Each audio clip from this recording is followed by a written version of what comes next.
Let's begin. तो आज हम लोग देखेंगे कि अगर एक समान विद्युत क्षेत्र में कोई विद्युत द्विध्रुव रखा हुआ है तो उसकी स्थितिज ऊर्जा कितनी होगी, है ना। उसकी स्थितिज ऊर्जा की परिभाषा के बारे में भी हम लोग देखेंगे। क्लियर? ओके। लेकिन इससे पहले कि मैं आगे की बात करूं, मैंने आप लोगों को बताया था स्थितिज ऊर्जा होती क्या है, पढ़ा चुका हूं आपको। इससे पिछले वाले प्रश्न में स्थितिज ऊर्जा पे मैंने बहुत डिटेल में बात की थी, है ना। क्लियर? स्थितिज ऊर्जा काय के बराबर होती है? हाँ, किए गए कार्य के बराबर होती है। स्थितिज ऊर्जा काय के बराबर होती है? किए गए कार्य के बराबर होती है। जितना आप कार्य करोगे उतनी स्थितिज ऊर्जा उस वस्तु के अंदर आएगी। सही बोला कि नहीं बोला? सही बोला। बात समझ में आई? ठीक है, अच्छी बात है। अच्छा, कुछ छोटी छोटी बातें आपसे डिस्कस करना चाहता हूं, सोच समझ के जवाब दीजिएगा, ठीक है। बच्चा देखें, बच्चा नैने नैने बच्चा। अब वो जो नैने नैने बच्चा है, क्या चैन से भी नहीं एक जगह बिठा दो तो बैठ जाते हैं? चलवे फिरवे करते हैं, न खुद चैन ले न लेन दें। सही बोलना? बोलो। क्योंकि उनके अंदर ऊर्जा अधिकतम होती है। और अगर किसी वस्तु के अंदर ऊर्जा अधिकतम होगी तो वो वस्तु स्थायी स्थिति में होगी या अस्थायी स्थिति में होगी? अस्थायी स्थिति में होगी। Very good. क्योंकि वो चैन से नहीं बैठेगी, वो चलती फिरती हिलती डुलती रहेगी। नहीं आई बात समझ में? सीन क्लियर है सभी को? तो अगर किसी वस्तु के अंदर ऊर्जा अधिकतम है तो वो वस्तु कभी चैन से नहीं बैठेगी, वो अस्थायी संतुलन की स्थिति में होगी। कैसे संतुलन की स्थिति में होगी? अस्थायी संतुलन की स्थिति। अब एक बात और समझो, को बंदा बिल्कुल मरासू है, पको ऑक्सीजन लेवल बहुत डाउन है, चल रहा है ना आजकल कोरोना में। अब ऑक्सीजन लेवल बहुत डाउन है, बिल्कुल समझ रहे ना, बहुत ज्यादा स्थिति खराब है। तो वो एक ही जगह पड़ा रहेगा या चलता फिरता रहेगा? एक ही जगह पे स्थायी रूप से बैठ जाएगा कि अस्थायी होके इधर उधर चलता फिरता रहेगा? एक ही जगह स्थायी हो जाएगा। तो ऐसी स्थिति में, अब जब वो ऐसी स्थिति में, तो उसके अंदर ऊर्जा अधिकतम है या न्यूनतम है? न्यूनतम है ना। यानी अगर किसी वस्तु के अंदर ऊर्जा न्यूनतम होती है, न्यूनतम, तो वो वस्तु स्थायी संतुलन की स्थिति में होती है। क्लियर? ऊर्जा अगर न्यूनतम होगी तो स्थायी संतुलन की स्थिति में, और ऊर्जा अगर अधिकतम होगी तो अस्थायी संतुलन की स्थिति में। बात भेजे में अटक गई। आगे बढ़ो। मैंने बोला आज मैच हुआ, सचिन ने अपनी सेंचुरी पूरी कर ली, तो क्या रन पूरे कर ले? 100। समझते हो ना? सेंचुरी को मतलब ये अंडरस्टूड है कि 100 है। सही बोला? ओके, अच्छी बात है। ये सब बातें आप लोग समझते हो, है ना। Good, very good. चलिए ठीक है, तो फिर हम लोग देखते हैं और आगे की कहानी कहते हैं, समझिएगा। क्लियर? चलिए, तो सब लोग ध्यान से देखेंगे ऑन द बोर्ड। ये देख रहे हो?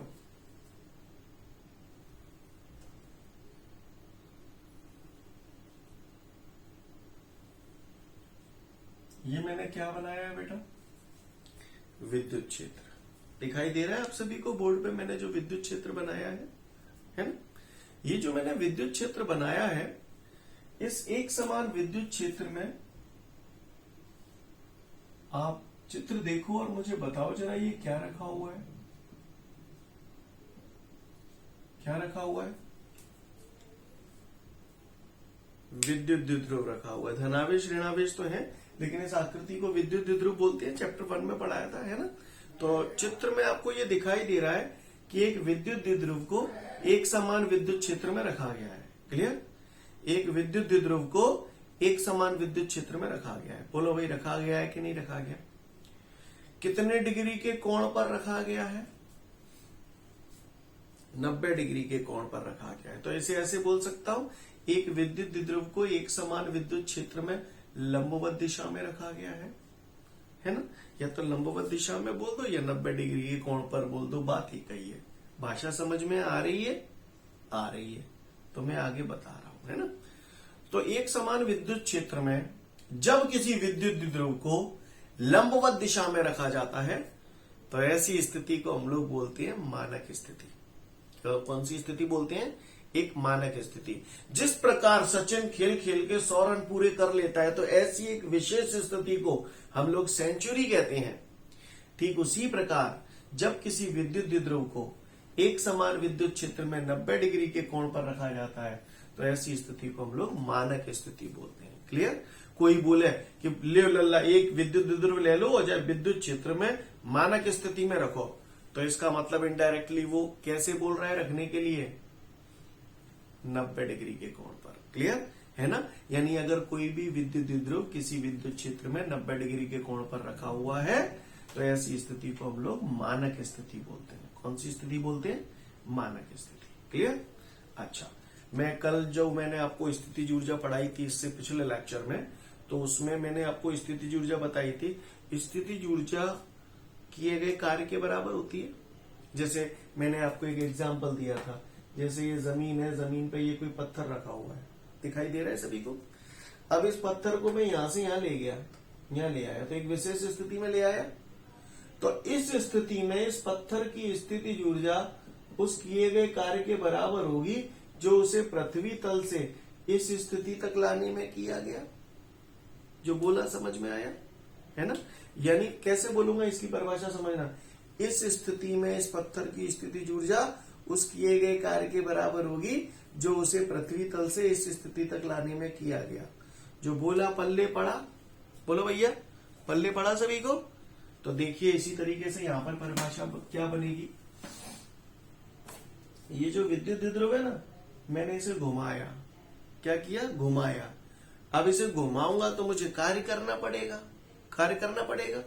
तो मैं इसे सपोज करिए घुमा के यहां ले आया, ये हिस्सा इधर आएगा तो ये हिस्सा इधर आ जाएगा, यानी नजारो ऐसो है जागो। ये नजारो है जागो। अब ये विद्युत द्विध्रुव विद्युत क्षेत्र की दिशा से कितना कोण बना रहा है? थीटा। पहले कितना बना रहा था? पहले कितना बना रहा था? 90 डिग्री। 90 डिग्री बना रहा था। अब आपने घुमा के ऐसा कर दिया, तो अब ये विद्युत क्षेत्र की दिशा से कितना कोण बना रहा है? थीटा, है ना? अब मेरी बात ध्यान से सुनिएगा। आपने इस विद्युत द्विध्रुव को घुमाया, काय के अंदर? विद्युत क्षेत्र के अंदर, है ना? है ना? क्लियर? पहले लंबवत रखा हुआ था, अब आप उसे थीटा डिग्री के कोण पे घुमा दिया, यानी 90 डिग्री से थीटा डिग्री के कोण पर आप उसे ले आए। पहले कोण 90 था, बाद में कितना हो गया? थीटा, है ना?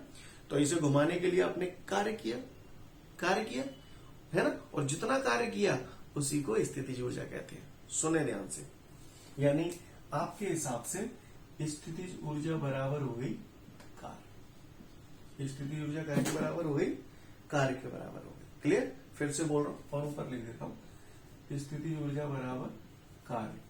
जो मैंने बोला आपको समझ में आया? बोलो तो सुनना परिभाषा, और जो मैं पूछूं वो मुझे बताते जाना। ठीक है? बताओगे? चलो बताओ जरा मुझे कि ये जो विद्युत द्विध्रुव है वो कहां रखा है? कहां रखा है विद्युत द्विध्रुव? एक समान विद्युत क्षेत्र में, है ना? एक समान, हम क्या निकाल रहे हैं? हम एक समान विद्युत क्षेत्र में रखे विद्युत द्विध्रुव की स्थितिज ऊर्जा निकाल रहे हैं। क्लियर? हम क्या निकाल रहे हैं? एक समान विद्युत क्षेत्र में रखे विद्युत द्विध्रुव की स्थितिज ऊर्जा। समझाने में जितनी ताकत लगा रहा हूं बाद में पूछूंगा और फोड़ूंगा। क्लियर है? इसलिए ध्यान से सुनना। तो एक समान विद्युत क्षेत्र में रखे विद्युत द्विध्रुव की स्थितिज ऊर्जा निकाल रहे हैं। इसमें स्थितिज ऊर्जा आई कब? जब इसे घुमाया गया। जितना कार्य करेंगे तभी तो आएगी। तो सुनो, एक समान विद्युत क्षेत्र में रखे विद्युत द्विध्रुव की किसी स्थिति में, यानी अपन इस स्थिति की बात कर रहे हैं, इसी स्थिति में तो इसके अंदर स्थितिज ऊर्जा होगी। बोलो तो एक समान विद्युत क्षेत्र में रखे विद्युत द्विध्रुव की किसी स्थिति में स्थितिज ऊर्जा उस किए गए कार्य के बराबर होती है जो उसे मानक स्थिति से उस स्थिति तक लाने में करना पड़ता है। आप क्या कर रहे हो? इसे मानक स्थिति से इस स्थिति तक ही तो ला रहे हो। बोलो सही बोल रहा हूं? बात समझ में आई? मैं एक बार फिर से बोलता हूं। एक समान विद्युत क्षेत्र में रखे, एक समान विद्युत क्षेत्र में रखे विद्युत द्विध्रुव की, है ना, विद्युत द्विध्रुव की किसी स्थिति में स्थितिज ऊर्जा उस किए गए कार्य के बराबर होती है जो उसे मानक स्थिति से उस स्थिति तक लाने में किया जाता है। कहानी समझ में आई? क्लियर? फिर से बोलता हूं।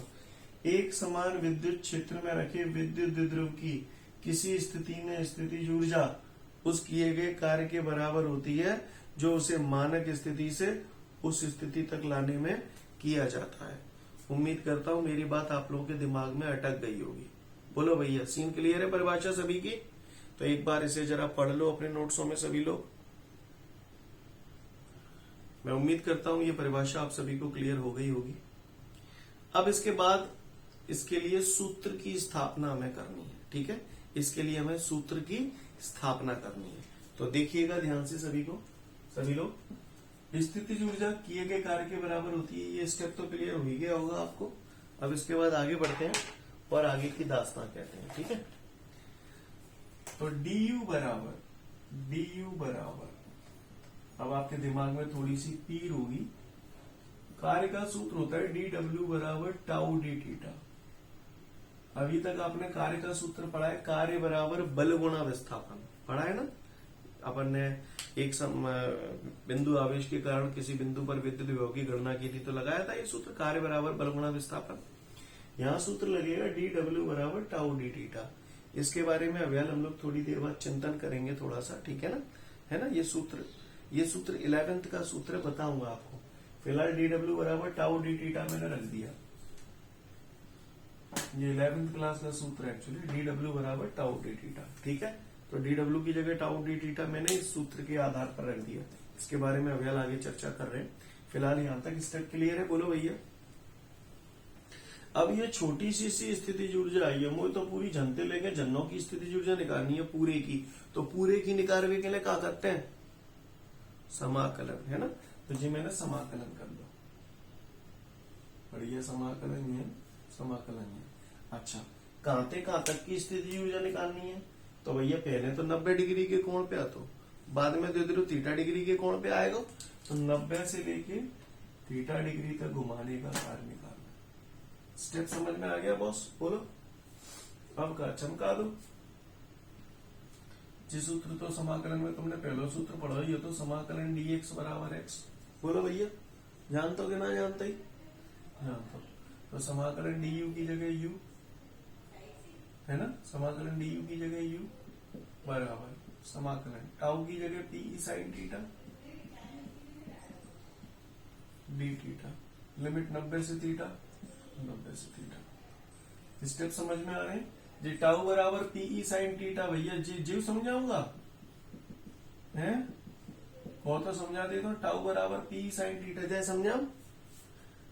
चैप्टर 1 की देन है एक समान विद्युत क्षेत्र में रखे विद्युत विद्युत पर लगने वाले बल एवं बलागुण की गणना हेतु। समझ में आई बात? क्लियर? कहां पे आओ? क्लियर है ना ये बात? टाउ बराबर पी साइन थीटा का आधार पर दस दई आगे बढ़ रहा हूं। तो u बराबर थीटा के सापेक्ष कर रहे हैं या समाकलन? थीटा ही छोड़ देंगे तो बचो कुचो बाहर आ जाएगा। तो बचो कुचो का है पीई, लिमिट 90 से थीटा। बोलो भैया स्टेप समझ में आ रहे हैं आप लोगों को? ठीक है भैया आगे बढ़ते हैं। तो u बराबर पीई, सूत्र बताओ तो भैया समाकलन sine x dx minus cos x. याद है सीन? सूत्र बताओ तो समाकलन जब पढ़ाए थे। तो समाकलन sine theta D theta minus cos theta, limit 90 से थीटा। स्टेप समझ में आई भैया? बोले जाइए क्लियर है? चलो अंदर बढ़ी। तो u बराबर तिहाई है पीई। और जहां का जो सूजन आ रहा हो तो यहीं पे मैं सूत्र कौन सा लगाऊंगा? उच्च सीमा माइनस निम्न सीमा। ये सब मैं समाकलन में पढ़ा चुका हूं। जो भी 11th की कमजोरियां हैं आपकी सब स्टार्टिंग में पहले चैप्टर में मैंने बहुत कराया है आपको। पूरा महीना बाद चलो है पहला चैप्टर। क्लियर? आगे बढ़ो। उच्च सीमा थीटा है। थीटा की जगह थीटा रखेंगे तो जी को जी आ जाएगा, है उच्च सीमा माइनस। अब निम्न सीमा 90 है तो थीटा की जगह 90 धरेंगे तो जी का आ जाएगा माइनस को कोस 90। बोलो भैया स्टेप क्लियर है? उच्च सीमा माइनस निम्न सीमा। बोलो आगे बढ़ रहा हूं। तो u बराबर PE minus cos theta minus minus plus cos 90 कितने को होता है 0, cos 90 0 होता है, मैं बता रहा हूँ cos 90 कितना होता है 0, cos 90 0 दे देंगे, माइनस cos थीटा में 0 अगर जोड़ देंगे तो कौन सी तोप चली आएगी, सही है कि नहीं, क्लियर। तो फाइनली मैंने क्या किया, माइनस cos थीटा का पीई से गुणा हो जाएगा, तो u बराबर आपका दिखाई दे रहा है आपको, बोर्ड पे लिख रहा हूँ वो, तो u बराबर आपका हो जाएगा, एक सेकंड, u बराबर आपका हो जाएगा माइनस cos थीटा का पीई से गुणा करेंगे तो ये हो जाएगा माइनस पीई cos थीटा। क्या मैं उम्मीद करूं कि हम लोग समझ गए बेटा इस बात को, सभी लोग, ठीक है। किसी पट्टे ने मुझसे यूं कह दिया कि फलाने यह सूत्र सदिश रूप में लिखो, कैसे रूप में लिखो, सदिश रूप में, तो आओ लिख रहा हूं इसको, वैसे तो ये खत्म हो गया यहाँ है ना, पर फिर भी समझना है, सदिश रूप में अगर हमें लिखना है, आपको याद होगा चैप्टर 1 में पढ़ा दिया था मैंने, ध्यान रखना चैप्टर 1 में मैंने आपको जितना भी 11th का पार्ट पढ़ाया था ना, वो सब पूरी फिजिक्स में लगेगा बार बार। अब आपको डेली नई नई चीजें याद नहीं करनी पड़ेंगी, जितनी भी मेहनत थी चैप्टर 1 में थी, समझ में आ रही है बात। अब आप देखेंगे वही चीजें बार बार रिपीट होंगी। तो अगर आपको याद हो तो मैंने आपको एक सूत्र बताया था, ए वेक्टर डॉट बी वेक्टर बराबर ए बी कॉस थीटा, याद है ना, इससे हम लोग अदिश गुणनफल बोलते थे, अगर आपको याद हो तो देखो भैया, जब ए बी कॉस थीटा को ए वेक्टर डॉट बी वेक्टर लिख सकता हूं, तो पीई कॉस थीटा को क्या लिख सकता हूं, तो पीई कॉस थीटा को लिख देंगे P vector dot E vector, minus लगी तो ये माइनस लगा दिया, समझ में आई बात। और चूंकि ये डॉट गुणनफल है, और डॉट गुणनफल को मैंने बताया था आपको जब लिखाया था ये सूत्र, तो वहां बगल में ये भी लिखाया था अदिश गुणनफल है ये, है ना। तो चूंकि ये अदिश गुणनफल है तो इसका मतलब ये है कि इन दोनों को गुणा करने से ये जो राशि हमको मिल रही है वो एक अदिश राशि है, ठीक है। और चूंकि अदिश राशि है तो इसके ऊपर तीर लगाऊं या नहीं लगाऊं, बताओ भैया, नहीं लगाऊं, वेरी गुड, क्लियर। तो मैं उम्मीद करता हूं आप लोग मेरी बात को समझ गए, सीन क्लियर है। सदिश रूप सॉरी सदिश रूप में पूछे तो करना, अदरवाइज कोई जरूरत नहीं, वैसे यहां तक खत्म हो गया, ठीक है। अब आगे सुनिए आगे की कहानी, ठीक है, ध्यान से सुनिएगा, ठीक है। देखिएगा ये जो सूत्र है इसमें यदि थीटा बराबर 0 डिग्री, थीटा बराबर 0, तो थीटा को मान 0 धर रहा हूं यहां में, तो u बराबर माइनस पीई कॉस 0 हो जाएगा, बोलो भैया हो जाएगा कि नहीं। कॉस 0 होता है 1 का गुणा माइनस पीई से करूंगा, तो मेरा उत्तर आया u बराबर माइनस पीई, बोलो आया कि नहीं आया, समझ में आएगा। अच्छा, यदि थीटा बराबर 90 डिग्री हो, 90 डिग्री, तो थीटा की जगह 90 धरे हुए यहाँ में, तो u बराबर माइनस पीई कॉस 90, बोलो भैया कॉस 90 होता है 0, और 0 का गुणा माइनस पीई थे करेंगे, तो 0 ने आए ना होगी ना सुनी, बोलो भैया यहां तक बात समझ में आ रही है सभी को, क्लियर है, बात समझ में आ रही है सभी को। आगे बढ़ते हैं, यदि थीटा बराबर 180 डिग्री, थीटा बराबर 180 डिग्री, तो u बराबर हम रखेंगे माइनस पीई कॉस 180, थीटा की जगह 180 डिग्री रख देंगे। कॉस 180 कितना होता है, कॉस 180 होता है -1, कॉस 180 कितना होता है माइनस का 1, क्लियर, कितना होता है -1, है ना। कॉस 180 का मान माइनस लिखाया था मैंने शायद आपको, कॉस 180 का मान -1 लिखा था, तो अच्छी बात है, नाने तो लिख लो कॉस 180 -1, क्लियर, बहुत ज्यादा यूज में आता है। तो कॉस 180 का मान -1 रखूंगा, तो u बराबर माइनस पीई कॉस 180 -1, -1 का गुणा माइनस पीई से करूंगा, तो u बराबर पीई, क्लियर। अब आप गौर से देखिए, इसको देखिए, इसको देखिए और इसको देखिए, इन तीनों में सबसे न्यूनतम कौन सा वाला है, बीच वाला या इधर वाला या इधर वाला, बताओ न्यूनतम कौन सा है। ये वो न्यूनतम है क्योंकि मिनिमम है, सही बोल रहा, तो ये हो गया न्यूनतम, तो मैंने इसके आगे सफिक्स में मिनिमम लिख दी, यानी न्यूनतम, ठीक है। उच्चतम स्थिति ऊर्जा कौन सी है, उच्चतम, ये वाली, तो इसे मैक्सिमम लिख दूं, मैक्सिमम यानी अधिकतम, बोलो सही जा रहा। अच्छा, अब आप गौर से देखें और सोच समझ के जवाब दें मुझे। मैंने बोला था किसी बच्चे के अंदर ऊर्जा अधिकतम होती है या न्यूनतम होती है, अधिकतम होती है, तो वो स्थायी संतुलन की स्थिति में होता है या अस्थायी संतुलन की स्थिति में? अस्थायी संतुलन की स्थिति में। चूंकि यहाँ पर स्थितिज ऊर्जा अधिकतम है तो यहाँ पर विद्युत विद्रुव कैसी स्थिति में होगा? अस्थायी संतुलन की स्थिति में होगा, क्योंकि यहाँ पर ऊर्जा अधिकतम है। क्लियर?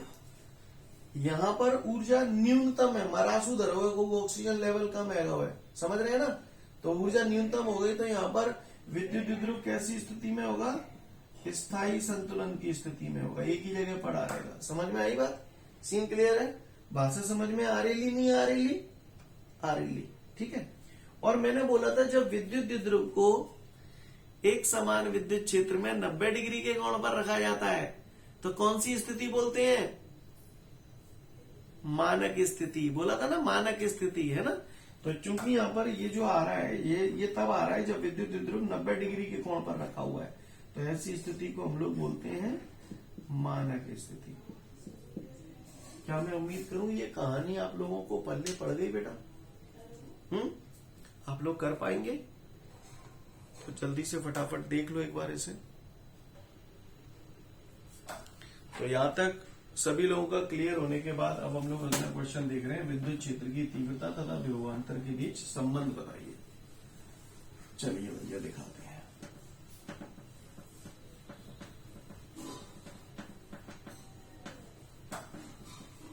तो हमारा अगला प्रश्न है विद्युत क्षेत्र की तीव्रता तथा विभवांतर के बीच संबंध। ये संबंध बिल्कुल टकाटक आपको समझ में आएगा अगर आपके बेसिक्स स्टार्टिंग के सारे पार्ट क्लियर हैं, सब कुछ क्लियर है तो, है ना? और मुझे मालूम है आप लोगों का सब कुछ क्लियर है, बिल्कुल साफ, कचू ना यारो।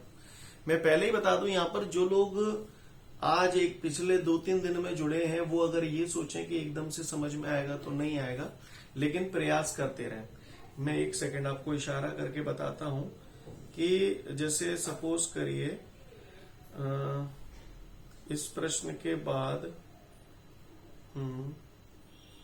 ठीक है, तकरीबन कल की क्लास के बाद जितने भी बच्चे नए जुड़े हैं उनको समझ में आने लगेगा, उनको फील होने लगेगा कि हाँ अब कुछ हो रहा है। समझ में आ रही है मेरी बात?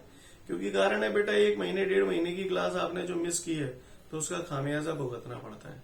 पर फिर भी बिल्कुल आप टेंशन न लें, चैप्टर 1 के वीडियो डालना आप शुरू हो जाएंगे, है ना? आप लोगों के 1 तारीख नहीं तो 2 तारीख से तो होने ही होने हैं, ठीक है? 1 बाय 1 वीडियो डाल दूंगा तो जिस किसी का भी स्टार्टिंग का छूटा हुआ है उसे कंप्लीट कर लेना। क्लियर है? ठीक है जी। तो चलो फिर मैं अब आगे बढ़ता हूं और आपसे आगे की दास्तां कहता हूं। तैयार है हम लोग? चलिए, प्रश्न है हमारे सामने, विद्युत क्षेत्र की तीव्रता तथा विभवांतर के बीच संबंध स्थापित कीजिए। क्या प्रश्न है हमारे सामने? विद्युत क्षेत्र की तीव्रता तथा विभवांतर के बीच संबंध स्थापित कीजिए। तो मैं करूं भैया संबंध स्थापित? चलो कर लेते हैं, संबंध स्थापित कर लेते हैं। आ जाओ। तो हम सभी लोग ध्यान से देखेंगे।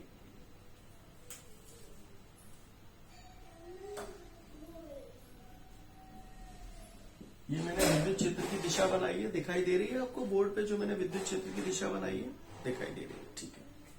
थोड़ा इधर रफ काम भी करेंगे हम लोग इस प्रश्न को समझने के लिए। आपको याद है ऐसे विद्युत क्षेत्र बनाता था तो मैं पूछता था काय जामे जे धनावेश धरो है तो जी कितको जाओ बताओ का देख रहे हो खेल? हाँ, तो जब आते तुम जान तो धनावेश जालन जाओ तो जहाँ पे बल लगा तो है क्यूई, एफ बराबर क्यूई। बताओ तो, फेंके बोलो, बताओ तो, ठीक है। तो विद्युत क्षेत्र में मान के चलिए यहां पर मैंने कोई 2 बिंदु मान लिए, मैंने अपने मन से मान लिए हैं बिंदु ए और बिंदु बी, और मैंने मान लिया इन दोनों बिंदुओं के बीच की दूरी dx है, ऐसा मैं कह रहा हूं आपसे। क्लियर? ओके। इस विद्युत क्षेत्र में, ये विद्युत क्षेत्र है यहाँ पर मैंने मान लिया एक बिंदु ए है, एक बिंदु बी है और दोनों बिंदुओं के बीच की दूरी dx है, ठीक है। अब मान के चलिए यहां पर कोई धनावेश, जैसे मैंने यहां बनाया, कोई धनावेश होता तो कैसे जाता? ऐसे जाता कि ऐसे जाता? ऐसे जाता। जाता कि नहीं जाता? बोलो, जाता कि नहीं जाता? अच्छा, धनावेश ऐसे जाता है तो मैंने इस चैप्टर के स्टार्टिंग में बताया था धन आवेशों का प्रवाह सदैव कैसे विभव से कैसे विभव की ओर होता है? उच्च विभव से निम्न विभव की ओर होता है, ऐसा बताया था। धनावेशों का प्रवाह सदैव उच्च विभव से निम्न विभव की ओर होता है। अब आप बताओ, अगर धनावेश में यहां धर दूं तो तुमने बोली धनावेश यहां धरोगे तो न्यो जाओ, तुमने ही कही है। अब धनावेश अगर न्यो जा रहे है तो कौन से बिंदु पर विभव उच्च है, जावारे पे या जावारे पे? इस पे उच्च विभव है, इस पे निम्न विभव है। मानते हो? मानते हो? मैंने मान लिया बी बिंदु पर जो विभव है वो V है, तो ए बिंदु पर जो विभव होगा वो V से ज्यादा होगा या कम होगा? ज्यादा होगा। तो मैंने V से ज्यादा मान लिया, V प्लस dV। कहानी समझ में आई बात? मैंने अभी कुछ किया नहीं है, बात समझ में आई? क्लियर? ये विद्युत क्षेत्र है, विद्युत क्षेत्र के अंदर मैंने यहाँ पर दो बिंदु माने A और B। क्लियर? कॉमन सेंस कहता है कि अगर यहाँ धनावेश रखा होता तो ऐसे जाता, धनावेश न्यो जा रहा हो, जाकर मतलब जो उच्च विभव पर है, जो निम्न विभव पर है, तो इसका विभव V मान लिया, इसका ये मान लिया। क्या यहाँ तक सीन क्लियर है भैया? पहले ये बताओ। ठीक है, अब काम की बात करते। क्यों? जब अपन विभवांतर निकालते हैं तो अंतर जब भी निकालते हैं तो क्या करते हैं? प्रारंभिक माइनस अंतिम या फिर अंतिम माइनस प्रारंभिक? नहीं मुसालिफ, अंतिम माइनस प्रारंभिक। प्रारंभिक माइनस अंतिम नहीं, अंतिम माइनस प्रारंभिक। मैंने सूत्र लिखवाया था बकायदा आपको, है ना? जब भी हम अंतर निकालते हैं हम हमेशा करते हैं अंतिम मान माइनस प्रारंभिक मान, तभी अंतर आता है। क्लियर? तो आगे बढ़ते हैं, समझने की कोशिश करते हैं, ध्यान दीजिएगा सभी लोग। अब मान के चलिए मैं किसी धनावेश को यहां रखता तो वो अपने आप जालन जातो, हमें ताकत लगाने की जरूरत नहीं पड़ती, क्योंकि ये विद्युत क्षेत्र खुद ही जाए वहां पहुंचा दी। तो सही बोल रहा हूं कि नहीं बोल रहा हूं? अब मान के चलिए मैं नीलेश कुमार गुप्ता किसी आवेश को, किसी धनावेश को, ये मैंने धनावेश मान लिया, और इस धनावेश पे बल किस तरफ लग रहा है आप बताओ? बल किस तरफ लग रहा है? इस तरफ। विद्युत क्षेत्र की वजह से बल तो इस तरफ लग रहा है, पर मैं हवाओं के प्रतिकूल जाना चाहता हूं। मैं इस तरफ जाने की बजाय इस धनावेश को बिंदु B से बिंदु A की तरफ लाना चाहता हूं, तो विद्युत क्षेत्र की विपरीत दिशा में ला रहा हूं। तो ऐसी स्थिति में मुझे जो कार्य करना पड़ेगा वो धनात्मक कार्य होगा या ऋणात्मक कार्य होगा? ऋणात्मक कार्य होगा, क्योंकि बल की विपरीत दिशा में आवेश को ला रहा हूं, है ना? तो सपोज करिए मैं प्लस Q आवेश को बिंदु B से बिंदु A तक ला रहा हूं, तो इस स्थिति में किया गया कार्य, तो कार्य बराबर मैंने सूत्र पढ़ी है, कार्य बराबर बल गुणा विस्थापन, dW बराबर FdX। और ये कार्य कैसा होगा? ऋणात्मक। क्यों होगा? समझ में आई गई होगी आपको? बोलो भैया, सीन क्लियर है? कहुए को परेशानी? अच्छी बात है, अगर ये बात आप समझ गए। चूंकि हम छोटी सी दूरी तय कर रहे हैं, इसलिए कार्य भी छोटा सा है, dW बराबर माइनस FdX। ठीक है, आगे बढ़ता हूं। मैंने बचपन में ये सुना था V बराबर W अपॉन Q, याद है? तो W बराबर क्यों बे? बोलो, सही बोला? तो ये अवकलन के रूप में लिखा है, तो dW को इसी सूत्र के हिसाब से हम लोग लिख देंगे QdV।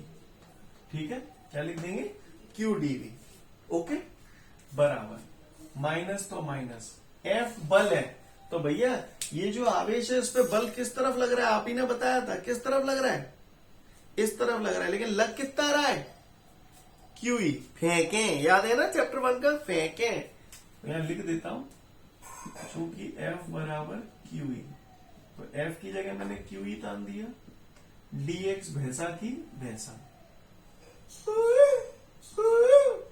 कट गए? क्लियर? Q से Q कट गए? क्लियर? सही जा रहा हूं ना मैं? बोलो, अच्छी बात है। अब ध्यान दीजिएगा, dV क्या है? विभवांतर। dV क्या है? विभवांतर। क्या है dV? विभवांतर। अब अंतर कैसे निकालें? अंतिम मान माइनस प्रारंभिक मान, है ना? अपन आवेश को कैसे ले जा रहे थे बताओ? ऐसे ला रहे थे या ऐसे ले जा रहे थे? ऐसे ला रहे थे। तो इसमें अंतिम मान कौन सा वाला है, A या B? जब ऐसे ला रहे हैं तो ये प्रारंभिक स्थिति हो गई, ये अंतिम स्थिति हो गई। बोलो, तो अंतिम मान तो विभवांतर निकालना है तो अंतिम मान ए बिंदु पर विभव माइनस प्रारंभिक मान बी बिंदु पर विभव। बोलो भैया बात समझ में आई? क्लियर है? बराबर माइनस का ईडीएक्स। बोलो भैया नजारो टकाटक चल रहा है नजारो। चलो ए बिंदु पर विभव कितने गए? v plus B minus B बिंदु पर विभव v बराबर माइनस ईडीएक्स। माइनस के v थे प्लस के v कट गए, dv बराबर माइनस ईडीएक्स। ठीक है भैया? बोलो भैया माइनस के dx से तरे में ले आओ नीचे, तो dv बराबर, बोलो भैया बात समझ में आई? तो सूत्र हमारा आ गया E बराबर माइनस का dv अपॉन dx। ये समझ में आ रही बात? यहाँ dv विभवांतर है, dv विभवांतर है और विभवांतर को हम लोग वोल्ट में नापते हैं। पिछले इसी चैप्टर में पढ़ा था स्टार्टिंग में, है ना? dv विभव है तो विभव का मात्रक लिख दिया वोल्ट। dx दूरी है, dx दूरी होती है और दूरी को मीटर में नापा जाता है तो इसलिए मीटर। विद्युत क्षेत्र की तीव्रता का एक और मात्रक आ गया भैया वोल्ट प्रति मीटर। याद करो आपने चैप्टर 1 में पढ़ा था E बराबर एफ अपॉन क्यू है कू, बल का न्यूटन आवेश का कूलम। ये तो पढ़ा था आपने चैप्टर 1 में। एक और आया होना वोल्ट पर मीटर, ये भी हो सकता है, ये भी हो सकता है। भाषा समझ में आ रही है या नहीं आ रही है? आ रही है। तो ये विद्युत क्षेत्र की तीव्रता का सूत्र हो गया माइनस dv अपॉन dx। यहां तक नजारा क्लियर हुआ आपको? पहले तो ये बताओ है, एग्जाम में अगर आ गया तो कर लोगे। मैं आपको बताऊं एग्जाम में अगर 5 नंबर को आए तहीं तो पूरो छापी हो ऐसे ही जैसे मैंने करा हुआ है, और एग्जाम में अगर 2 नंबर को आए, 2 या 3 नंबर को आए तो सुनो जे बनाई दोगे पूरो, जे तो समझ में आई गई, जनता कह जाओ। अब आप गौर से देखो जे वाव जो सूत्र है वो आ तो नहीं आ रहा है। देखो माइनस को dx नीचे ले आओ तो dv अपॉन dx है जाएगा माइनस को बराबर e। यही तो आ रहा। बोलो नहीं आई बात समझ में? जबरदस्ती को बढ़ाओ है ये 5 नंबर के लिए। समझ में आई नहीं बात? क्लियर है? वैसे तो ये नहीं आएगा। सही बोल रहा हूँ कि ना बोल रहा? बोलो मूड में पीर तो ना है रही है? क्लियर है? समझ गए? ओके सुने यहां पर ये जो राशि है ना dv अपॉन dx, इस राशि को हम लोग विभव प्रवणता भी कहते हैं। क्या कहते हैं? विभव प्रवणता। वैसे हालांकि चैप्टर नंबर 4 में आप लोग इसे दोबारा पढ़ेंगे, विभव मापी पूरा टॉपिक पढ़ाऊंगा तो उसमें ये टर्म यूज होगा विभव प्रवणता। राइट? क्लियर? ये देखो विभव है। आप लोगों ने, जिन लोगों ने 11th पढ़ी होगी उन्हें पता होगा जहां पर भी वर्ड प्रवणता आता है वहां दूरी का भाग लग जाता है। जैसे ताप प्रवणता 11th में पढ़ी होगी आपने, तो ताप प्रवणता में ताप में दूरी का भाग लग जाता था minus D theta upon D x, अगर आपको याद हो तो। आपने 11th में पढ़ी थी वेग प्रवणता, तो वेग में दूरी का भाग लग जाता था डीवी अपॉन डी एक्स। इसी तरीके से यहाँ पर ये कौन सी प्रवणता है? विभव प्रवणता। तो विभव में दूरी का भाग लग गया इसलिए विभव प्रवणता। क्लियर?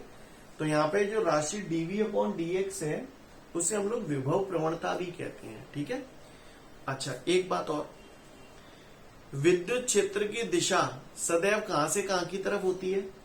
उच्च विभव से निम्न विभव की ओर या निम्न विभव से उच्च विभव की ओर? अमन गलत।